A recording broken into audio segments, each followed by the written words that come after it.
السلام علیکم ورحمۃ اللہ وبرکاتہ، نحمدہ ونصلی علی رسولہ الکریم، اما بعد فاعوذ باللہ من الشیطان الرجیم، بسم اللہ الرحمن الرحیم، رب اشرح لی صدری ویسر لی امری واحلل عقدۃ من لسانی یفقہوا قولی، ربی زدنی علما۔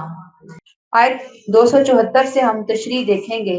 خرچ کے حوالے سے مضمون پچھلے لیکچر سے ہم نے سٹارٹ کر رکھا تھا۔ آج بھی وہی مضمون، اسی کو ایک اور انداز سے اللہ نے ہمیں سمجھایا۔ کیا کہا؟ الذین ينفقون اموالهم باللیل والنہار، جو لوگ اپنے مال رات کو اور دن کو خرچ کرتے ہیں، سرا و علانیہ، دکھا کر یا چھپا کر، فلہم اجرہم عند ربہم، ان کا اجر ان کے رب کے پاس ہے، ولا خوف علیہم ولا هم یحزنون، آخرت میں نہ ان کے لیے کوئی اندیشہ ہوگا نہ وہ غمگین ہوں گے۔ اس آیت میں اللہ تعریف فرما رہے ہیں ان اہل ایمان کی کہ جو بہت جوش اور جذبے سے اللہ کی راہ میں مال خرچ کرتے ہیں۔ حالت نہیں دیکھتے کس حالت میں ہے، کیفیت نہیں دیکھتے کیا کیفیت ہے، دن ہے رات ہے، دکھا کے کرنا ہے چھپا کر کرنا ہے، کوئی نیکی کمانے کا موقع ہاتھ سے جانے نہیں دیتے۔ یعنی جو موقع آیا دکھا کے دینے کا تھا دے دیا، چھپا کر دینے کا تھا دے دیا، خوشی میں دینا تھا دے دیا، غمی میں دینا تھا دے دیا، رات کو دینا تھا دے دیا، صبح دینا تھا دے دیا۔ دیکھا نہیں صبح دوں گی، نہیں رات دوں گی، نہیں فلاں حالت میں دوں گی، دیا۔ گویا ان کے لیے صدقہ ایک ایسا عمل بن گیا جس کا کوئی خاص وقت نہیں ہے، کسی توجہ کی ضرورت نہیں ہے، بس وہ ہر وقت ہر حال موقع کے انتظار میں ہوتے ہیں۔ جیسے ہی موقع ملتا ہے آگے بڑھ کر خرچ کرنے کے لیے تیار ہوتے ہیں اور اپنا حصہ ڈال دیتے ہیں۔ بیٹھے سوچتے نہیں رہتے اچھا خرچ کر لیں گے، اچھا دے دیں گے، نہیں، ان کو فکر ہوتی ہے کہ اللہ نے ایک ہمیں چانس دیا ہے، کوئی پتہ نہیں اگلے لمحے یہ چانس ہمیں ملے نہ ملے، بس دینے کی فکر ہوتی ہے، اور دیتے بھی کس لیے ہیں؟ رب کی رضا کے لیے دیتے ہیں۔ کیا کہا ہم نے؟ الذین ينفقون اموالهم، وہ جو اپنے مال خرچ کرتے ہیں۔ پیچھے ہم پڑھ کر آئے کہ مال خرچ کرنے کا مقصد کیا؟ ابتغاء مرضات اللہ، اللہ کی رضا کے لیے۔ تو اللہ کہتے ہیں ایسے خرچ کرنے والوں کے لیے فلہم اجرہم عند ربہم، ان کا اجر ان کے رب کے پاس ہے۔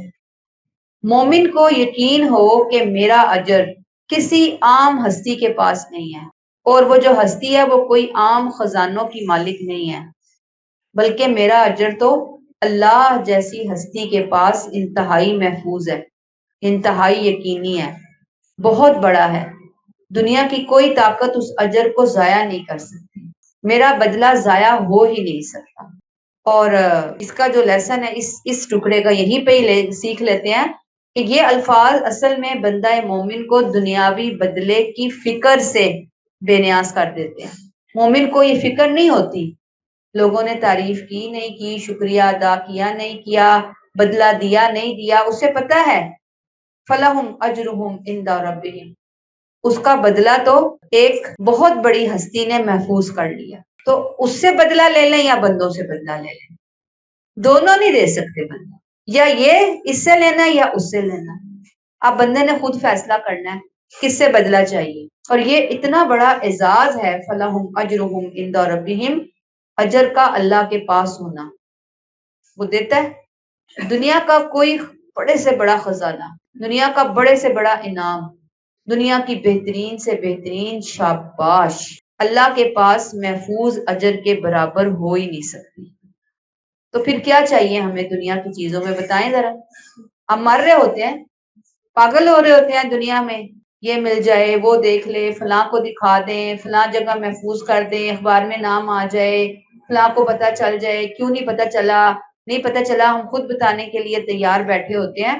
تو یہاں پہ اللہ نے کہہ دیا فلہم اجرہم عند ربہم، اس جو لائن ہے یہ ہے نا حصہ، اس کو تو بہت انسرکل کر لیں کہ میری ہر نیکی کا اجر میرے رب کے پاس ہے۔ اللہ مجھے توفیق دے میں اپنی نیکیوں کو سنبھال سکوں اور اسے اجر حاصل کرنے والی بنوں، لوگوں سے بے نیاز ہو جاؤں، اپنا ہر کام حقوق اللہ یا حقوق العباد، خرچ نہیں صرف، ہر چیز جو میں دوسروں کے لیے کر رہی ہوتی ہوں، مجھے اس کا اجر اپنے رب سے چاہیے بس۔ یہاں ہم آتے ہیں نا تو ہمیں فائدہ یہ ہوتا ہے کہ لوگوں سے جو ہم ایکسپیکٹیشنز رکھ رہے ہوتے ہیں وہ ختم ہوتی ہیں، ہم ہرٹ ہونا ختم ہوتے ہیں، پھر ہم ہر چیز کو للہ کرتے ہیں، ہمارے تعلقات ہمارے معاملات بھی برکت ہو کر بہتر ہونے کی طرف چلے جاتے ہیں۔ یہ بالکل ایسے ہے فَلَهُمْ أَجْرُهُمْ عِنْدَ رَبِّهِمْ، جیسے ہم اپنی جولری کو لاکر میں رکھوا کے خود مطمئن ہو جاتے ہیں کہ جولری تو لاکر میں ہے، گھر میں تو کچھ ہے ہی نہیں ہے، اب چوروں چکوں کا ڈر نہیں ہے۔ تو سوچو اس اجر کا اللہ کا وعدہ کتنا یقینی، کتنا عظیم، کتنا پکا ہے جو اس نے اپنے ہاتھ میں رکھ دیا۔ اللہ ہمیں اس کا یقین عطا فرما دے۔ پھر یہ جو ٹکڑا ہے ولا خوف علیہم ولا هم یحزنون، وہاں نہ ان کے لیے کوئی اندیشہ ہوگا نہ وہ غمگین ہوں گے، یہ جنت کی نعمتوں کی طرف اشارہ ہے، یعنی اللہ کی طرف سے خرچ کرنے والوں کے لیے ایک مکمل سکون، ہمیشہ کی راحت کی خوشخبری ہے۔ وہاں جب وہ جائیں گے تو وہاں نہ آنے والے کل کا خوف ہوگا، مستقبل کے اندیشے ہوں گے، نہ گزرے ہوئے کل کا خوف ہوگا۔ قیامت کے دن کی ہولناکیاں، پل صراط کا خوف، حساب کتاب کی گھبراہٹ، اللہ ان کو سب چیزوں سے امن عطا فرما دے گا۔ جنت ان کا ٹھکانہ بنے گی جہاں کوئی اندیشہ نہیں، ماضی کا غم نہیں، ماضی دنیا ہے، دنیا کی محرومیاں، دکھ، غربت، دوسروں کے لیے جو اثار کیا، دوسروں نے آگے سے جو ان کو ٹھوکریں ماری، جو ان کو زخمی کیا، چکنا چور کیا، ان کے معاملات کو، ان کے خوابوں کو، انہیں وہاں اس کا کوئی پچھتاوا نہیں ہوگا، کوئی غم نہیں ہوگا۔ وہاں بدلے میں ایسی دائمی نعمتیں ان کو ملیں گی کہ وہ دنیا کے سارے غم بھول جائیں گے۔ اب ہم یہاں پہ رک کر اپنا جائزہ لیں کہ کیسے ہم اللہ کی راہ میں خرچ کر سکتے ہیں، کتنا کر سکتے ہیں۔ اب دیکھیں کہ جیسے میڈیا کے، میں نے اس دن بھی آپ سے ذکر کیا تھا کہ میڈیا کا اگر کوئی پروگرام ہو رہا ہے، اسلامک پروگرام ہے، بہت زبردست کوئی اسکالر ہیں، آپ سمجھتے ہیں کہ وہ بہت ہی کوئی پازیٹیو بات کرتے ہیں اور اللہ سے جوڑتے ہیں اور قرآن سے جوڑتے ہیں اور اس کے علاوہ کوئی اور ان کا مقصد نہیں ہے، ایسے پروگرامز کو سپانسر کرنے کے لیے فنڈنگ کرنا، ڈونیٹ کرنا، اچھے اسکالرز کی کتابیں بانٹنا، ان کے ویڈیو پروگرامز یا لائیو پروگرامز ارینج کرنا، لوگوں کے اندر فیس بک پہ ہے، یوٹیوب کے ذریعے اس کو لوگوں تک پہنچانا، اور یہ نہیں کہ ایک دفعہ پہنچایا اور پھر بیٹھ گئے۔ یہ میں نے بڑا دیکھا ہے کہ لوگ جب ایک دفعہ کوئی کام کرتے ہیں تو بس سمجھتے ہیں یہ ہماری ذمہ داری ختم ہوگی، حالانکہ لوگ اور ارد گرد تو ہمارے لوگ مل ہی رہے ہوتے ہیں۔ ہم کیسے خاموش ہو کر رک کے بیٹھ سکتے ہیں؟ ہمارا کام ہے کہ ہم مسلسل لوگوں کو پیار، محبت، حکمت، نرمی کے ساتھ توجہ دلاتے رہیں۔ پھر لائبریریوں میں اسلامک لٹریچر رکھوانا، پورے پاکستان کے اسکول کالجز کی لائبریریوں، مسجدوں، مدرسوں کے اندر اچھے اچھے لٹریچر پہنچانے کی کوشش کرنا، یہ پلاننگ ہے۔ یہ اس پلاننگ کے اندر آپ دیکھیں کہ آپ کیا کر سکتے ہیں، کیا حصہ ڈال سکتے ہیں۔ اچھی اچھی ویب سائٹس ہیں، اچھے چینلز ہیں، ان کو پروموٹ کرنا۔ پھر جو قرآن سیکھ رہے ہیں ان کے اخراجات اٹھانا، ایسے بھی ہوتے ہیں نا، اسٹوڈنٹس ہوتے ہیں کہ جو اپنے آپ کو وقف کیے ہوتے ہیں، تو ایسے لوگوں کا خرچ اٹھانا، ٹیچر کا تو اٹھانا ہے، یہ سیکھنے والے کا خرچ اٹھانا۔ پھر قرآن کے حوالے سے درس قرآن کی محفلیں ارینج کرنا، جیسے کہ آپ لوگ کر بھی رہے ہوتے ہیں، ماشاءاللہ حصہ ڈال رہے ہوتے ہیں، اور بھی کوئی کسی نے اپنے گھر میں محفل رکھ لی کہ وہاں پہ، یہاں جو لوگ نہیں آتے، سپوز میں ایک مثال دے رہی ہوں، تو آپ اپنے محلے میں، اپنے گھر کے قریب، اپنے ارد گرد کے علاقے کے لوگوں کو ارینج کریں، وہاں سے تاکہ لوگ جو ہیں اور نئے نئے لوگ نکلیں، ان لوگوں کو بلا کے جو ہم کھلائیں پلائیں گے، اس کے اندر پیسہ لگانا، یہ بھی ہمارا انفاق فی سبیل اللہ کے اندر بہت زبردست مد کے اندر پیسہ جو ہے یہ خرچ ہو رہا ہوتا ہے۔ تو ہمارا دین ہمیں سکھاتا ہے کہ دینے والے بنو، خرچ کرنے والے بنو، اور اجر تمہارا رب کے پاس محفوظ ہے۔ دنیا میں کسی نے دیکھا نہیں دیکھا، کسی نے شاباش دی نہیں دی، کسی نے حوصلہ افزائی کی نہیں کی، 10 لوگوں کو بلایا، 10 میں سے ایک بھی نہ آیا، آپ کا اجر آپ کا اپنے رب کے پاس محفوظ ہوگی۔ بس یہ چیز سیکھنے والی ہے۔ آیت نمبر 275 پہ سود کا ٹاپک شروع ہو رہا ہے۔ پچھلی آیات سے ہم صدقات کے حوالے سے پڑھتے چلے آ رہے ہیں، اب اس آیت میں ایک مال کے حوالے سے ہی ظالمانہ مالی جرم بیان کیا جا رہا ہے۔ مال کی بات چل رہی ہے نا، اچھے مال، پازیٹیو طریقے سے خرچ کی بات پڑھتے آ رہے ہیں۔ اب یہاں کیا آ گیا، ایک مال کے حوالے سے ایک ظالمانہ جرم کیا ہے، اس جرم سے بچانے کے لیے اللہ نے ہدایات دے دی. فرمایا الذین یأکلون الربا، اس کے برخلاف جو لوگ سود کھاتے ہیں، لا یقومون الا کما یقوم الذی، وہ قیامت میں اٹھیں گے تو اس کی طرح اٹھیں گے، یتخبطہ الشیطان من المس، جسے شیطان نے اپنی چھوت سے پاگل بنا دیا. اب آپ یہاں پہلے تو سود کو جانیے. ربا، قرآن نے سود کے لیے کیا لفظ لایا؟ ربا. ربا بڑھانا، زیادہ کرنا. سود وہ ناجائز منافع جو قرض دینے والا اپنی اصل رقم کے اوپر صرف اس وجہ سے لیتا ہے کہ اس نے مقروض کو ایک مدت کے لیے یہ رقم استعمال کرنے کی اجازت دی. یعنی ناجائز منافع ہے، اصل رقم سے زیادہ لیا جا رہا ہے. آسان لفظوں میں اگر ہم سود کو لیں، وقت کے بدلے پیسے سے پیسہ کمانا سود ہے. قرض دینے والا کوئی تجارت نہیں کرتا، کوئی محنت نہیں کرتا، بس شرط لگا دیتا ہے کہ یہ اتنا پیسہ ہے، یہ میں تمہیں دے رہا ہوں، تم نے اتنے پیسوں کے بدلے مجھے اتنے پیسے اور دینے ہیں، یہ بھی دینے ہیں اور بھی دینے ہیں. مثلا میں نے، اللہ نہ کرے، کسی نے کسی کو قرض دیا اور کہا کہ یہ 10,000 روپیہ قرض پکڑو، تم نے مجھے 2 مہینے کے بعد 10,000 پلس 2,000 جو تم نے میرا پیسہ استعمال کیا، اس کے بدلے تم نے ٹوٹل مجھے 2 مہینے بعد 12,000 روپیہ واپس کرنا ہے. یہ اضافی 2,000 سود ہے. ظاہر ہے اس میں ذاتی ضرورت کے لیے کسی نے قرضہ لیا ہے، کسی غریب نادار نے قرضہ لیا ہے، یا اپنے کاروباری مقصد کے لیے قرضہ لیا ہے. قرضوں میں کوئی فرق نہیں ہم کریں گے کہ نہیں فلاں قرضے کے لیے تو یہ جائز ہے اور فلاں قرضے کے لیے جائز نہیں ہے. نہیں، ہر طرح کے قرضے کے اوپر اس طرح کا پیسہ لینا یہ سود کے زمرے میں آتا ہے، جو ناجائز ہے، حرام ہے. کیا کہا جا رہا ہے آیت میں؟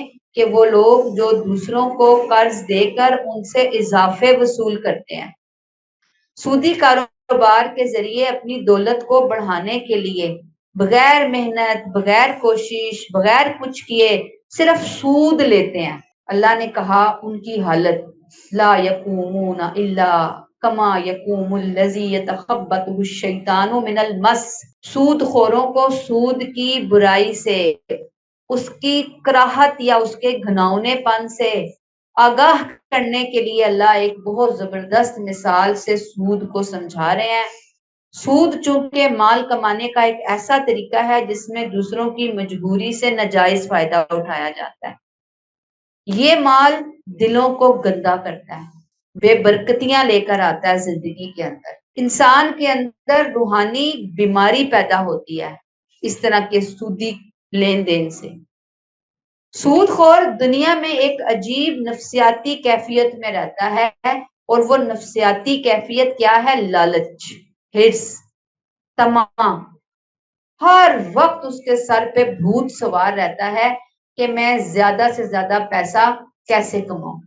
اور جتنا پیسہ اس کے پاس آتا ہے وہ کبھی اس کا دل نہیں بھرتا، نیت نہیں بھرتی، ہمیشہ بے اطمینان رہتا ہے اتنا پیسہ ہونے کے باوجود بھی. حلال کمائی اور تھوڑے رزق پر تو قناعت کرنا اس کے اندر ہوتا ہی نہیں. شیطانی وسوسے اور اس کے ذہن میں آتے ہیں، دوسروں کی کمزوریوں سے، مجبوریوں سے اور فائدہ اٹھا.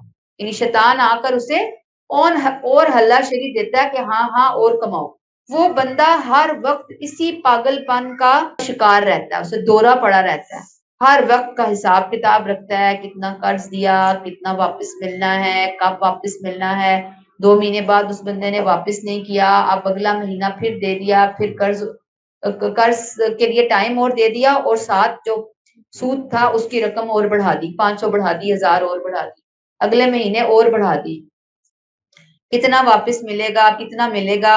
اب یہ جو دنیا میں ہم محاورے سنتے ہیں، جیسا کرو گے ویسا بھرو گے، اب چونکہ دنیا میں یہ شخص شیطانی پٹی پر چل پڑ رہا تھا، شیطان نے اسے لالچ کے پاگل پن کی طرف ہانک دیا تھا، اسے اچھے برے کی تمیز نہیں رہی تھی، اس کا دل، اس کی سوچ مکمل طور پر شیطانی اثر کے تحت لالچ میں ڈوبی ہوئی تھی 100%.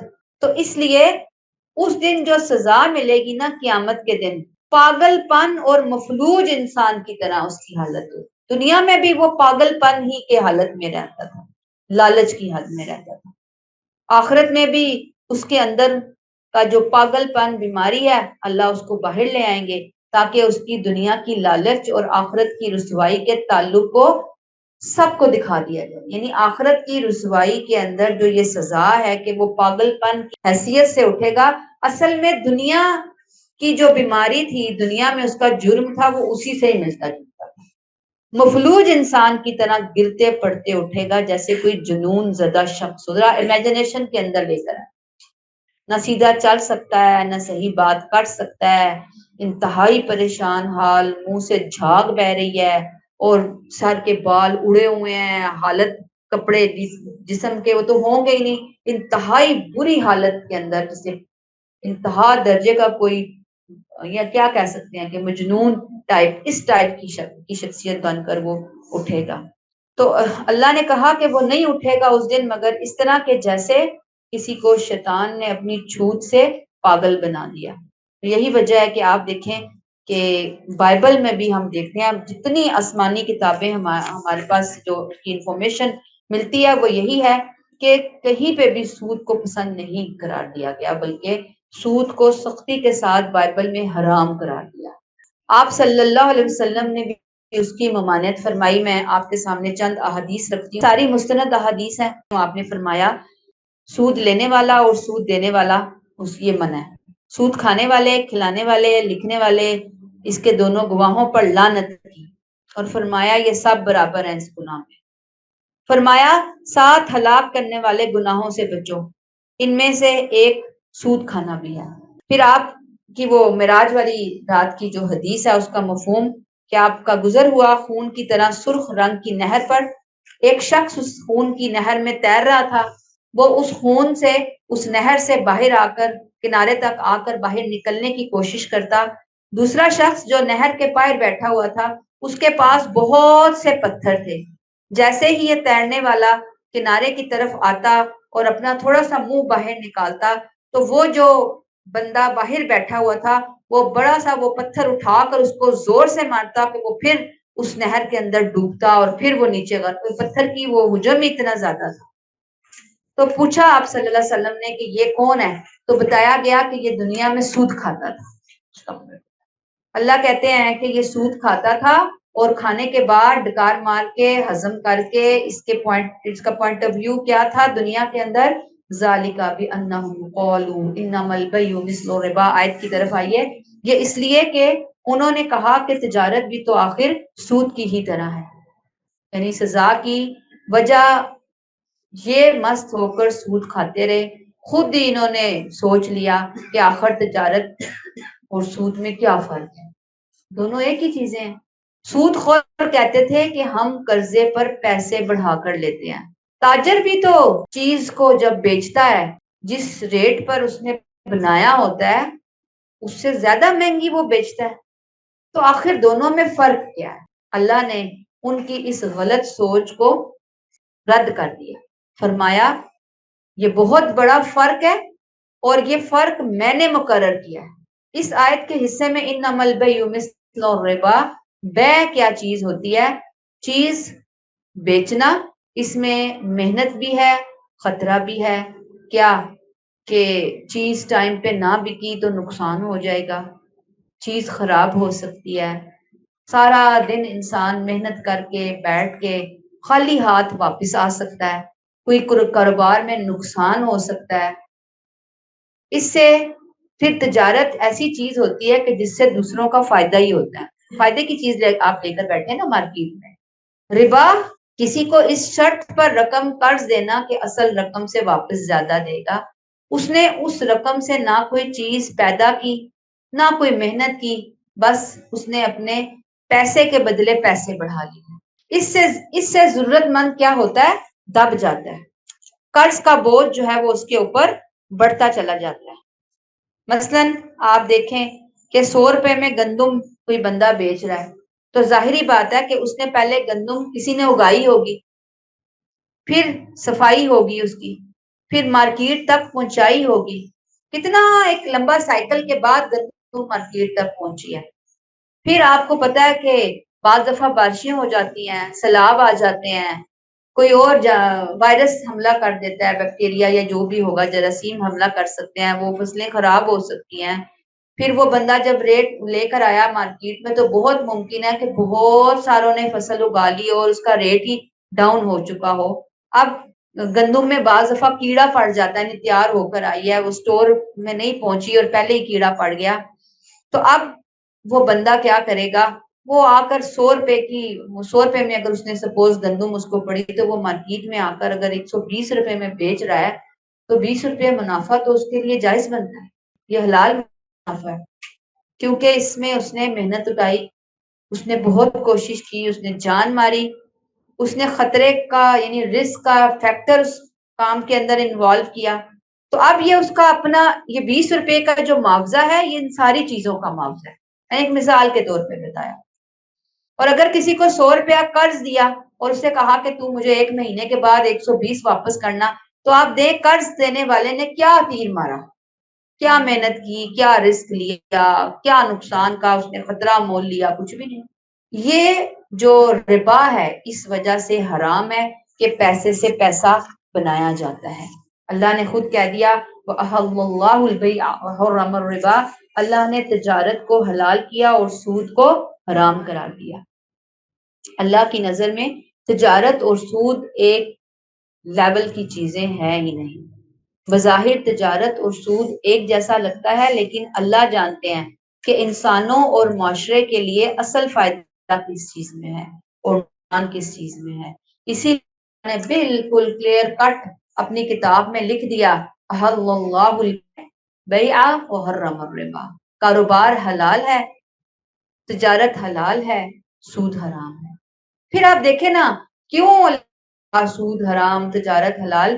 اس لیے کہ جب کوئی سود لیتا ہے تو پھر معاشرے میں امیر امیر تر ہوتے چلے جاتے ہیں اور غریب غریب تر ہوتے چلے جاتے ہیں۔ معاشرے میں بھوکے، پریشان حال، بیمار، ضرورت مند، انہیں کہیں سے قرضہ نہیں مل رہا ہوتا، ہاں ملتا ہے سود پہ ملتا ہے۔ اگر وہ نہ دے سکے گا تو قرضہ اور بڑھ جائے گا، سود اور بڑھ جائے گا، یہاں تک کہ اصل قرض وہیں رہے گا اور سود دے دے کر ساری زندگی گزر جائے گی، پھر بھی سود ختم نہیں ہوگا۔ یہ کس قدر بے حسی، سنگ دلی، ظلم و زیادتی والا رویہ ہے۔ اصل میں قرض تو مدد ہونا چاہیے، لیکن سود نے اسے کاروبار بنا دیا، یعنی قرض کو سود نے کیا بنا دیا؟ کاروبار۔ انسان دوسرے انسانوں کو سہارا دینے کی بجائے اس کے لیے مصیبت بن گئی، جبکہ تجارت سے معاشرے میں پیسہ گردش کرتا ہے۔ آپ بزنس میں پیسہ لگاتے ہیں، اس کی وجہ سے 10 بزنس اور گرو کرتے ہیں، ان بزنس کے چلنے سے مزید 10 چلتے ہیں، اور اس کی وجہ سے سینکڑوں گھروں کا چولہا چلتا ہے، ایک بزنس کی وجہ سے روزگار ملتا ہے نا لوگوں کو۔ اسی لیے اللہ نے تجارت کو حلال اور سود کو حرام قرار دیا۔ اب ایک سوال اور ہم ایڈریس کر لیتے ہیں کہ کرایہ اور سود، رینٹ آپ لیتے ہیں، اس میں کیا فرق ہے؟ یاد رکھیے یہ قطعاً ایک چیز نہیں ہے، کیوں کہ کرایہ پر لی گئی چیز تو بعد میں آپ نے واپس کرنی ہے، جب تک وہ چیز آپ استعمال کر رہے ہیں اس کے مالک کو اس کا معاوضہ دیا جا رہا ہے، اصل چیز مالک کی ہے، یہ ناجائز اضافہ نہیں ہے۔ کرایہ ایسی چیز ہے جس کے استعمال سے جو آپ چیز استعمال کر رہے ہیں، گھر، گاڑی، وہ چیز یقیناً وقت کے ساتھ ساتھ خراب بھی ہو رہی ہے، گھٹ رہی ہے، اس کی مارکیٹ ویلیو ڈاؤن ہو رہی ہے۔ مکان ہے وقت کے ساتھ ساتھ پرانا ہوتا ہے، چیزیں پرانی ہوتی ہیں استعمال کر کر کے، مشین کوئی آپ نے لی وہ استعمال ہو رہی ہے، تو مالک کو اس کے قدرتی نقصان یا کمی کے بدلے پیسے دینا جائز ہے۔ اب سود ایسا پیسہ ہے جو استعمال سے تو گھٹتا ہی نہیں ہے، 10,000 ہیں پیسے کے ویسے 10,000 آپ نے کسی کو دینے ہیں، اس پہ نفع جو ہے پھر وہ سود میں آ جاتا ہے، وہ حرام ہے۔ پھر ایک اور سوال پیدا ہوتا ہے کہ پیسوں کی ڈی ویلیویشن ہوتی ہے، آج کی کوئی چیز 10,000 میں آپ لیتے ہیں، سال بعد وہی چیز 7,000 کے برابر آ جائے گی، اس چیز کی ویلیو گھٹ جائے گی، تو پھر اس پر منافع کیوں نہ لیں؟ ایک سوال ہے۔ تو یاد رکھیے اسلام ہمیں یہ نہیں کہتا کہ ہم ہر حال میں دنیاوی نقصان اور نفع کا حساب کریں۔ جن کے پاس مال ہے یاد رکھیے ان کی ذمہ داری ہے کہ وہ ضرورت مندوں کو قرض دیں، اور یہ قرض دینا ایک عبادت ہے۔ دنیا میں اگر کسی چیز کی ویلیو کم بھی ہو گئی تو اللہ کی طرف سے اجر میں بے حد و حساب اضافہ ہو جائے گا۔ گویا دنیا کی ڈی ویلیویشن حقیقت میں انویسٹمنٹ بنے گی جو آخرت میں 100 گنا بڑھا چڑھا کر اجر کی صورت میں واپس ملے گی۔ اس کے لیے ایک حدیث سنیے، نبی کریم صلی اللہ علیہ وسلم نے فرمایا کہ جو کسی تنگ دست کو مہلت دیتا ہے اسے ہر روز صدقے کا ثواب ملتا ہے، اور جس نے واجب الادا ہونے کے بعد مزید مہلت دی اسے بھی یہی ثواب ملتا رہے گا۔ کون سا ثواب؟ ہر روز کے صدقے کا ثواب۔ کسی نے قرض دیا کسی کو 5,000 روپیہ 10 دنوں کے لیے، ہر روز 5,000 صدقہ کرنے کا اجر ملے گا۔ سوچیں کتنی بڑی بات ہے۔ پھر 10 دن بعد اس بندے نے کہا میں نہیں دے سکتا، ابھی مجھے ٹائم دو، اور یا اس نے کہا دیکھا حالات ٹھیک نہیں ہے، اچھا اور لے لو، پھر وہ جو 10 دن سے ایکسٹرا ٹائم دیا وہاں سے پھر وہ اجر 10,000 کے برابر ملنا شروع ہو جائے گا۔ تو بڑھاتے جائیں، اجر سمیٹتے جائیں، کتنی بڑی بات ہے۔ یہاں ایک اور سوال کو دیکھ لیتے ہیں کہ قسطوں پر چیزیں لینا۔ بعض علماء آج ہمارے ہاں اسے حرام کہتے ہیں، بعض اسے جائز سمجھتے ہیں۔ ان کے دلائل پڑھ لیجئے، جس کے دلیل پر آپ کا دل مطمئن ہو اسے اختیار کر لیجئے، اس میں ایک دوسرے سے بحث ریز کیجئے۔ آپ دیکھیں جو علماء کہتے ہیں کہ ہاں یہ قسطوں والی چیزیں ٹھیک ہے لینا، یا مورگیج وغیرہ آپ باہر ہوتے ہیں، مورگیج پہ چیزیں چل رہی ہوتی ہیں، یہ لی جا سکتی ہیں، آپ ان سکالرز کے دلائل پڑھ کر اس کے اکارڈنگ آپ فیصلہ کر سکتے ہیں۔ ایک اور سوال یہاں لے لیجئے کہ عام بینک سے قرض لیا جاتا ہے گھر بنانے کے لیے۔ آپ نے کوئی فریج لے لیا، کوئی گاڑی خرید لی، بچی کی شادی ہے، کوئی تعلیمی اخراجات ہیں، اس کے حوالے سے بھی بعض اسکالرز وہی قسطوں والا معاملہ بعض اجازت دیتے ہیں اور بعض اجازت نہیں دیتے۔ یہاں پہ رک کر پھر میں آپ کو یہی کہوں گی کہ اس موضوع کو اگر اچھی بات یہ ہے کہ پڑھیے، اگر آپ اس طرح کا کوئی کام کرنے جا رہے ہیں دونوں اسکول آف تھاٹ کی آراء سنیے، اس کے بعد خود فیصلہ کیجئے کہ آپ کو کیا کرنا ہے، کون سا راستہ اختیار کرنا ہے۔ آپ واقعی کتنے مجبور ہیں، کتنے ضرورت مند ہیں، آپ کو کہیں سے کوئی قرضہ نہیں مل رہا اور اب آپ کو اس معاملے میں کودنا ہی کودنا ہے کہ یہاں سے آپ نے لینا۔ تو میں نے آپ کو کہا کہ علماء اجازت دیتے، کچھ نہیں دیتے، اس کے حساب سے آپ دیکھ لیں۔ اچھا پھر کیا ہے جی، فمن جاءہ موعظۃ من ربہ، لہٰذا جس شخص کو بھی اپنے پروردگار کی طرف سے یہ تنبیہ پہنچی، فانتہا اور وہ باز آ گیا، فلہ ما سلف تو جو کچھ وہ لے چکا سو لے چکا، وامرہ الی اللہ اس کا معاملہ اللہ کے حوالے۔ یہ اسلام کا ایک زبردست طریقہ کہ ہر ہدایت کو آنے والے دنوں سے نافذ کیا جاتا ہے۔ کیا کہا کہ آج سے پہلے جو ہو چکا سو ہو چکا، اللہ معاف کر دے گا، لیکن کل سے نہیں یہ کرنا۔ اب یہاں کیا مراد ہے کہ جس کسی کو سود کی حرمت اور اس کی سخت وعید کا علم ہو گیا تو اس کے بعد اس کے پاس گنجائش نہیں کہ وہ سود پر قائم رہے۔ جو شخص اس تنبیہ کو سن کر رک جائے، سودی لین دین چھوڑ دے، توبہ کر لے، تو ماضی میں جو اس نے سودی لین دین کیا اللہ اس پر گرفت نہیں کرے گا، کیونکہ پہلے واضح حکم نہیں آیا تھا، بندے نے جان بوجھ کر مخالفت نہیں کی۔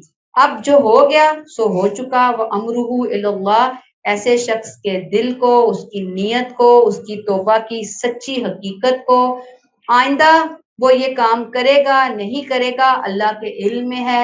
اس نے پچھلے اپنے جو جرائم ہیں، جو اس نے سود کھا کر، سود لے کر ظلم کیا، اس نے کیسے تلافی کی ہے، اللہ تعالیٰ چاہے تو توبہ پہ معاف کر دے، اور چاہے گا تو مزید پاکیزگی کے لیے اس کو آزمائشوں میں ڈالے گا، امتحانوں میں ڈالے گا، امتحان سے گزر کر وہ پاک صاف ہو جائے گا۔ وَمَنْ عَادَ فَأُولَٰئِکَ أَصْحَابُ النَّارِ اور جو اس کے بعد بھی اس کے مرتکب ہوں گے اس تنبیہ کے بعد، تو وہ ان کا ٹھکانہ جہنم ہے، وہ دوزخ کے لوگ ہیں، ہم فیہا خالدون وہ اس میں ہمیشہ ہمیشہ رہیں گے۔ اس سخت سزا کی وجہ یہ ہے کہ ان کا رویہ اس بات کا ثبوت ہے کہ وہ اللہ کے حکموں کو ماننے کے لیے تیار نہیں ہے، اور یہ رویہ کلیئر، بالکل کلیئر کٹ کفر ہے، اللہ سے بغاوت ہے، اور ایک باغی جنت کا حقدار کیسے بن سکتا ہے؟ اس کی سزا وہی ہے جو کفار کے لیے مقرر ہے، اور اتنی سخت سزا کیوں؟ تاکہ لوگ لرز جائیں اور سود سے مکمل طور پر بچیں۔ بات یہ ہے کہ سود بہت بڑا جرم ہے، اس کے جرم ہونے میں، اس کے ظلم ہونے میں، اس کے گناہ کبیرہ ہونے میں کوئی دوسری رائے ہے ہی نہیں، لیکن آج پوری دنیا اضطرار کی حالت میں ہے۔ اسلامک ورلڈ دنیا کو کوئی اور ختم کرانے کے حرام باتیں بہت کی جاتی ہیں، آلٹرنیٹ کوئی نہیں ہے۔ سچ یہ ہے کہ کوئی ایک اسلامی ملک بشمول سعودیہ سود سے نہ بچا ہے، نہ کسی کے پاس کوئی آلٹرنیٹ موجود ہے۔ یہ نہیں ہو سکتا کہ سب بینکوں کو سیل کر دیا جائے، نہیں ہو سکتا۔ اس سلسلے میں ہمارے کچھ بہترین حل نکالنے کی اشد ضرورت ہے۔ ہم سنتے ہیں بینکوں کے اندر اسلامک بینکنگ کے نام پہ کچھ آپ کو بینک لون دے ہوئے نظر آتے ہیں، لیکن یہ ہے کہ جو ڈالرز اس میں گھس گئے ہیں، اس کو ہے، وہ بھی کہتے ہیں کہ یہ نام کی ہی تسلی ہے۔ اصل کے اعتبار سے اسلامک اور عام بینکوں کے سسٹم میں اندر سے کوئی فرق نہیں ہے۔ اب ہوگا کیا؟ بینکنگ سسٹم تو چلے گا، نہ ہمارا ملک چل سکتا ہے، نہ ہمارے ملک کا نظام چل سکتا ہے بینک کے بغیر۔ اس بینکنگ سسٹم کو شراب اور غلامی کے ادارے کی طرح ہینڈل کیا جائے، جیسے آپ صلی اللہ علیہ وسلم کے زمانے میں، تدریجاً اس سے جان چھڑائی جائے۔ کیسے؟ یہ تو اب اسکالرس کے کرنے کا کام ہے کہ کیسے جان چھڑائی جائے، لوگوں کے مسائل بھی حل ہوں، پیسے بھی رکھے جائیں، کیسے کیا جائے، یہ اب بڑے لیول کی باتیں ہیں۔ میری اور آپ کی پہنچ یا سوچ وہاں تک نہیں ہے۔ ہم دعائی کر سکتے ہیں کہ اللہ سود سے ہمیں بچا۔ اور پھر بعض لوگ بینک میں جاب کر رہے ہوتے ہیں، اور اس کے لیے بعض اسکالرس، جیسے میں نے آپ کو بھی شروع میں بتایا، کہ بہت اس کے اگینسٹ ہیں، شدید وہ حرام قرار دیتے ہیں بینک کی جاب کو، اور کچھ کہتے ہیں کہ بھئی ٹھیک ہے یہ جاب اصل میں تو صحیح نہیں ہے، لیکن وہ یہ کہتے ہیں کہ اگر بینک کی جاب اختیار کرتے ہوئے اتنی سمجھ نہیں تھی، اب بینک کی جاب اختیار کر لی تو اب اس کو ایک دم نہ چھوڑیں، ورنہ خود کو اور اپنی پوری فیملی کو بہت مصیبت میں ڈال دیں گے۔ عزیمت کا راستہ ہر حال میں کھلا ہوتا ہے، لیکن انسان اکیلا بعض دفعہ نہیں ہوتا، اس کی پوری فیملی کی سپورٹ اس کے سر کے اوپر ہوتی ہے۔ بعض دفعہ فیملی ساتھ ہی نہیں دے پاتی، ساتھ ہی نہیں چل پاتی، اور پھر کیا ہوتا ہے کہ وہ اتنی آزمائش، کیونکہ بعض دفعہ آزمائشیں زیادہ آ جاتی ہیں، تو آزمائش کی وجہ سے بہت زیادہ خطرہ ہوتا ہے کہ وہ خود یا اس کی فیملی کہیں کفر میں ہی نہ لوٹ جائے۔ اس لیے وہ کہتے ہیں کہ بینک کی جاب تو اچھی بات ہے کہ چھوڑ دی جائے۔ دوسرے ایک تو کہتے ہیں ٹوٹلی ایک دن بھی نہیں آپ نے کرنی، دوسرے کہتے ہیں نہیں فوراً نہیں چھوڑنی، آلٹرنیٹ تلاش کریں، جب تک نہیں ملتا اسی جاب کے ساتھ چپکے رہیں، کرتے رہیں، اللہ سے دعا مانگتے رہیں کہ اللہ میرے لیے کوئی بہترین رزق حلال کا راستہ نکال دے۔ پھر اگر کوئی مناسب جاب بھی ملتی ہے جس میں سیلری یا جو فیسلٹیز ہیں وہ پہلے سے تھوڑی کم ہے، لیکن یہ ہے کہ گزارا اچھے مناسب طریقے سے ہو جائے، پھر اس کو فوراً سوئچ کر لینا چاہیے۔ جب تک نہیں ہوتا اس وقت تک بینک کی جاب نہیں چھوڑنی، یہ ہمارے کچھ اسکالرس کی رائے ہے۔ میں یہاں پر رک کر پھر آپ کو یہی توجہ دلاؤں گی کہ میں نے آپ کو دونوں طرح کی آرا بتا دی، جس کا جس انداز میں دل مانتا ہے وہ اس انداز میں اختیار کر لے۔ پھر اس میں ایک اور چیز جو کرنے والی ہے وہ یہ کہ بینک میں کرنٹ اکاؤنٹ کھولیں، پروفٹ اینڈ لاس جو ہے اکاؤنٹ، اس کو چھوڑ دیں، اس اکاؤنٹ کی طرف نہیں جانا۔ پھر اس کے علاوہ نیشنل بینک میں پینشنرز جو ہوتے ہیں وہ اپنے پیسے انویسٹ کر کے ماہانہ کچھ رقم لیتے ہیں۔ یہ بھی وہی بات ہے کہ کچھ اس کو مانتے ہیں اور کچھ نہیں مانتے، اور جو مانتے ہیں وہ یہی کہتے ہیں کہ عمر کے اس حصے میں جب لوگ اپنی پینشنز اس طرح کے بینک میں رکھواتے ہیں تو یہ پیسہ کسی کو اعتماد کر کے اپنے کسی بہن بھائی بچے رشتہ دار کو دینا بھی اصل میں عمر بھر کی جمع پونجی لٹوانے والی بات ہوتی ہے۔ یہ رسک لینے والی بات ہے کہ اب ان کے پاس کمانے کی ہمت طاقت کوئی نہیں ہے، کسی کو پکڑا دیا تو آپ کے سامنے یہ ہے ہمارے معاشرے کے حالات۔ خود پھر انسان پائی پائی کے لیے محتاج ہو کر در بدر فقیر بن کر پھرے تو پھر بہتر ہے کہ اپنا پیسہ جو ہے وہ پینشن اکاؤنٹ میں نیشنل بینک کے اندر جمع کروا دیا جائے۔ یہ کہتے ہیں یہ جو اسکالر ہیں وہ کہتے ہیں کہ ریاست کی حیثیت ماں کی طرح ہوتی ہے، اس کی ذمہ داری اصل میں ہوتی ہے کہ ایسے بزرگوں کی سپورٹ کی جائے۔ اب ان بزرگوں کی سپورٹ کے لیے اگر انہوں نے ایسی کوئی پینشن اسکیم کا سلسلہ شروع کیا ہے تو اس سے فائدہ اٹھانے میں کوئی حرج نہیں ہے۔ کلیئر ہو گئی یہ بات؟ اللہ تعالیٰ کہتے ہیں آیت نمبر 276 میں یمحق اللہ الربا ویربی الصدقات، اللہ سود کو مٹا دے گا اور خیرات کو بڑھائے گا۔ سود کے حوالے سے ہی پیچھے بھی بات پڑی، چونکہ پیچھے قیامت کا ہی ذکر چل رہا ہے، یاد ہے نا آپ کو سود خور کا انجام کہ نہیں وہ کھڑا ہوگا قیامت میں مگر ایک پاگل شیطان۔ اللہ نے فرمایا کہ قیامت کے دن اللہ سود کو مٹائے گا اور صدقات کو بڑھائے گا۔ کچھ مفسرین نے اس آیت کا ترجمہ یہ کیا کہ یہ دنیا کے اندر ہے۔ بہرحال میں نے جو تفسیر آپ کے لیے چنی ہے وہ آخرت کے اعتبار سے لی ہے، کیونکہ نظم قرآن یہی بتا رہا ہے کہ پچھلی آیت سے جو بات ہو رہی ہے آخرت کے حوالے سے زیادہ یہاں پر یہ بات اسی اعتبار سے فٹ ہو رہی ہے۔ اور ویسے بھی آپ دیکھیں کہ دنیا کی زیادہ تر جو دنیا کا اکنامک ہے نا وہ سود پر ہی چل رہی ہے۔ مسائل بہت ہیں لیکن لوگوں نے اپنے سسٹم کو سود پر ہی چلایا ہوا ہے۔ اگرچہ صدقہ بہت برکتوں کا ذریعہ ہوتا ہے لیکن اصل میں یہ حکم کہ اللہ سود کو مٹا دے گا اور خیرات کو بڑھائے گا یہ آخرت کے حوالے سے ہے۔ لہذا مجھے یہ بہتر لگ رہی تھی، میں نے یہ تفسیر اٹھائی ہے کہ اللہ اس دن سود کو مٹا دے گا۔ پیچھے ہم سود کی سزائیں پڑھ کر آئے ہیں نا، کس قدر سخت سزائیں ہیں، آگے بھی سزا پڑیں گے۔ سود خوروں کے لیے آخرت میں صرف حسرت اور ندامت ہوگی، وہ دیکھیں گے کہ دنیا میں ان کے جو لاکھوں کروڑوں تھے وہاں پہ ایک کوڑی کے برابر بھی اس کو فائدہ نہیں دیں گے، جبکہ صدقات دینے والوں کو وہاں وہ اجر و مقام دیا جائے گا کہ وہ نہال ہو جائیں گے۔ سورہ حدید کی آیت ہے کہ صدقہ کرنے والے مرد اور صدقہ کرنے والی عورتیں اللہ کو قرض دیتے ہیں، ان کو دگنا دیا جائے گا اور ان کے لیے عزت کا اجر ہے۔ حدیث ہے جب بھی کوئی حلال مال سے صدقہ کرتا ہے تو اللہ قبول بھی حلال مال ہی کرتا ہے اور اللہ اسے اپنے دائیں ہاتھ میں وصول کرتا ہے۔ اگرچہ وہ صدقہ ایک کھجور ہی ہو، وہ کھجور رب رحمان کی ہتھیلی میں بڑھتی رہتی ہے حتیٰ کہ وہ پہاڑ سے بھی بڑی ہو جاتی ہے، جیسے تم میں سے کوئی اپنے گھوڑے یا اونٹ کے بچے کو پالتا ہے۔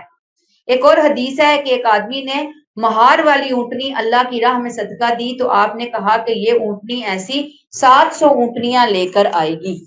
تو صدقہ بڑھتا ہے اجر کے اعتبار سے آخرت میں، اور اللہ اس دن سود کو مٹا کر رکھ دے گا، 1 روپے کا اس کو وہ اجر جو ہے وہ نہیں ملے گا۔ واللہ لا یحب کل کفار اثیم، اللہ کسی ناشکرے اور حق تلفی کرنے والے کو پسند نہیں کرتا۔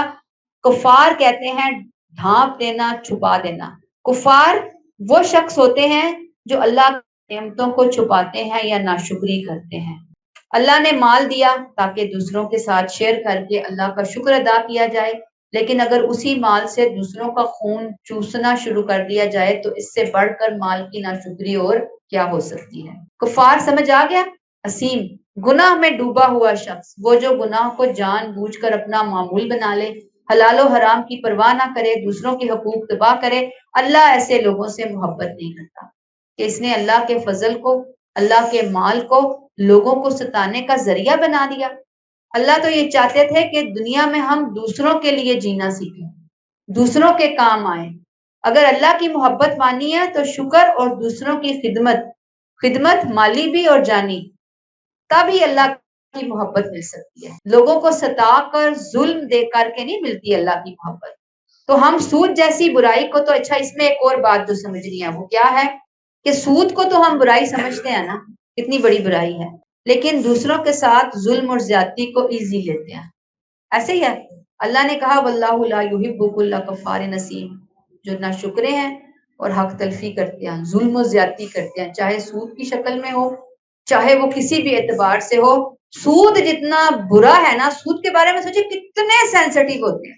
ابھی آپ دیکھیں گے یہاں پہ 50 سوال ہمارے سامنے آ جائیں گے، سود یہ، سود وہ، سود فلاں، لیکن ہم دوسروں پر جو ظلم و زیادتی کر رہے ہوتے ہیں، زندگی کے معاملات میں دوسروں کو نظر انداز کرتے ہیں، دھوکہ، خیانت، گھریلو معاملات میں ساس بہو کا ظلم و ستم والی کہانیاں، یاد رکھیے کہ یہ بھی سود کے لیول جیسے گھناؤنے جرائم ہیں جن کو اللہ پسند نہیں کرتا. پھر اس میں ایک اور سیکنڈری بات ہم کرتے ہیں. حضرت عمر بن عبدالعزیز کا ٹائم پیریڈ بہت زبردست خلیفہ گزرے ہیں، بہت تھوڑا ٹائم پیریڈ تھا، 2.5 سال تقریباً. انہوں نے عدل اور انصاف، بیت المال کی درست تقسیم اور حکمران کی دیانتداری کی وجہ سے معاشرے کو اتنا خوشحال کیا تھا کہ لوگ صدقات زکوٰۃ جب بانٹنے نکلتے تھے تو لینے والا کوئی نہیں ملتا. اس طرح کی چیزوں کو اٹھائے بغیر آج ہم نام نہاد معاشروں کے اندر باتیں کرتے ہیں بس. اصل قدم اٹھانے والی شخصیات تو کبھی ملی ہی نہیں. تو لیسن کیا ہے اس میں ہمارے لیے کہ صدقات اگر اللہ نے توفیق دی ہے، جتنی توفیق دی ہے، زیادہ دیا زیادہ دل کھول کر دیں، کم دیا تو اسی حساب سے دیں، مستحقین کو دیں. ہمارے ہاں ایک بہت زبردست پاکستانی این جی او ہے اخوت ٹرسٹ کے نام سے، وہ مائکرو فائنانس کے تحت چھوٹے قرضے دیتی ہے، اور اس کی بہت اہم بات ہے کہ وہ سود کے بغیر انٹرسٹ فری لونز دیتی ہے. چھوٹے قرضے ہوتے ہیں لیکن انٹرسٹ فری ہوتے ہیں. یہ بہت زبردست قسم کا یہ پروجیکٹ چلا رہے ہیں یہ لوگ. انہوں نے ایک طرح سے ایک سیمپل جو ہے نا وہ ہمیں دیا ہے، ٹھیک ہے. اس ادارے کی بنیاد لوگوں کو سود سے بچا کر چھوٹے قرضے دینا ہے تاکہ لوگ کاروبار یا اپنی تعلیم کے لیے استعمال کر سکیں. اخوت کے ماڈل کو قرض حسنہ ماڈل کہا جاتا ہے. ان کے قرضوں کی واپسی بہت آسان اقساط میں ہوتی ہیں، اور پھر لوگ انہیں اپنی خوشی سے ڈونیٹ بھی کرتے ہیں تاکہ ان کے پیسے زیادہ سے زیادہ لوگوں کے کام آئے. بہت زبردست اخوت ٹرسٹ والے کام کر رہے ہیں، یعنی کہ سود فری، انٹرسٹ فری. تو اس کو آپ جانیے، اگر کسی کو ایسا کوئی ضرورت اگر ہے، کوئی بہت مجبور ہے تو ان سے رابطہ کیا جا سکتا ہے. یہاں پہ ہم روک لیتے ہیں. سبحانک اللہم و بحمدک، نشہد ان لا الہ الا انت، نستغفرک و نتوب الیک. السلام علیکم ورحمۃ اللہ وبرکاتہ.